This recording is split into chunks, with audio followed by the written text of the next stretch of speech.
Joel had come up beside me without my noticing. He leaned in close and whispered, "Are you really not angry?" His gentle tone made my eyes sting all over again. I felt a rush of grievance rise in my chest, but I could only shake my head. My throat tightened, and I couldn't utter a single word. Joel, however, looked relieved. "I knew you'd be the sensible one. You never get upset over the little things. Actually, there's something I wanted to talk to you about." He turned his head away, avoiding my eyes. "We should postpone the wedding next week. I promised your sister that I'd take her to see the northern lights at Aurora Bay once she turns 18. Now that her birthday's over, she won't stop begging me to keep my promise. So, I thought, why not take the whole family along for a trip? What do you think? The invitations haven't gone out yet. It's just a wedding, so pushing it back a few days won't matter," he said with a faint smile and a hint of affection in his eyes. My heart went cold. The tears I had just shed out of gratitude suddenly felt ridiculous. After being abandoned 99 times, why would I still expect any love from them? When I didn't respond, Joel impatiently scratched his head.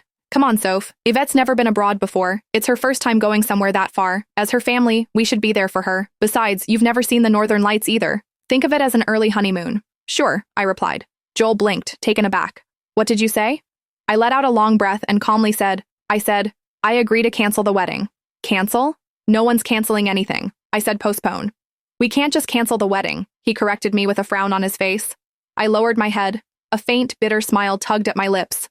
Was there really a difference?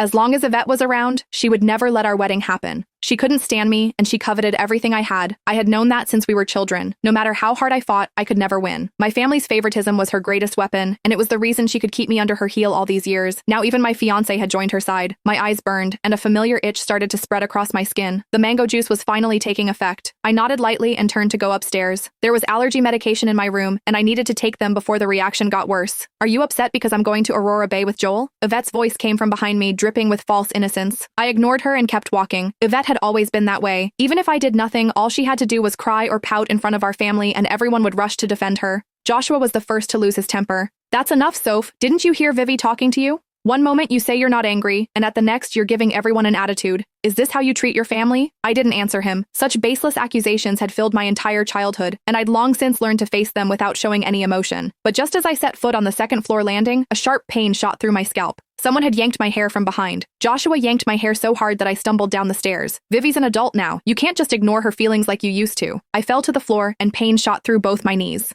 Joel frowned. "Soph, I was the one who decided to delay the wedding. It had nothing to do with Yvette. If you're upset, take it out on me. Just don't make her feel bad." As I lay curled up on the floor, I couldn't tell whether the pain in my chest or in my knees hurt more. "Don't be mad at Sophia," Yvette said, wiping the corners of her eyes. "It's all my fault. I shouldn't have turned 18 so soon. If I had waited a little longer, then the trip wouldn't have clashed with her wedding." I